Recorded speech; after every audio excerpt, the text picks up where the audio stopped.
Hi, this is Chris with Core Fitness, and today I'm going to show you a couple of different techniques to loosen your fascia using a variety of tools. I'm going to start here on the foam roller, which is a long, dense piece of foam. You can use it in several areas of the body. I'm going to just demonstrate a few things that you can do. This is a glute release. You're going to kind of angle your body so you're sitting with that medial glute on the roller, and I'm crossing one leg over the other to get a little bit more feedback into my body. It just really depends on what you're comfortable with. Another thing that you can do with this roller is just taking it underneath your shoulder blades and doing a nice little extension to open up the chest. So there's a lot of different things that you can do. And I'm just going to show you a couple of examples with each tool that I have. Another thing that you can get that's very inexpensive is something like a ball. This is just a lacrosse ball, and what you want to do, you can take this to various parts of the body, but I like to use it on my feet. You can do this standing, sitting, and I'm rolling the fascia in the bottom of my foot from the heel up to the ball of the foot and kind of doing a little stretch by curling my toes over the ball. So that's a great way to release that fascia, especially if you have plantar fasciitis.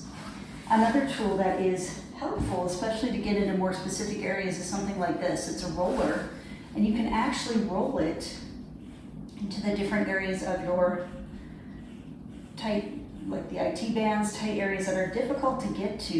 You can use a roller for a little bit more targeted work. So you're rolling into, say, somewhere in the calf area, around the Achilles. You can get in there a little bit deeper with this tool. We've got what's called the roll gut, and this has got some grooves, and it's made of that dense foam, just very similar to the foam roller, but it's got the grooves in it, which is very nice for something like rolling out your neck and shoulder area. So coming onto the roll gut, it's got those different grooves, and I'm just lifting up my hips and I'm rolling just from top to bottom here, and just getting a nice massage deeper into my upper back. And then, of course, we've got the rumble roller, which is a little bit more intense. It's got more knobs on it, so it's going to give you a little bit different feedback. It's a great tool to use on something like your calf. It gives a lot of feedback. Some people may find it too intense to start with, so this might be something that you build up into. And just moving the leg over and getting that calf area on both sides, just for an example. We also have something like our little ball. Little ball is good, especially if you have areas of mobility issues in your back. You can take a little stretch.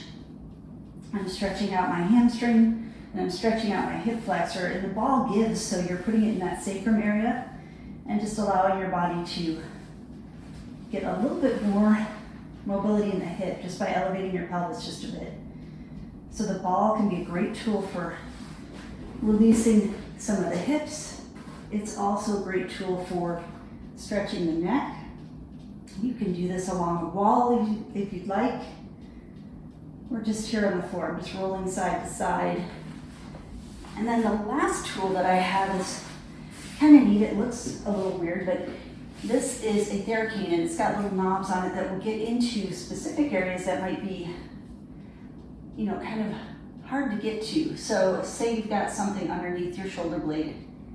You can take that knob and you can kind of get deeper into that fascia in the shoulder blade area. This is a really good tool to get more specific into those deeper knots. So those are just a couple of tools that you can use to help release that connective tissue, that fascia. Remember, movement is medicine. Thanks for joining me today, and I'll see you next time. This is Chris with Core Fitness. Have a great day.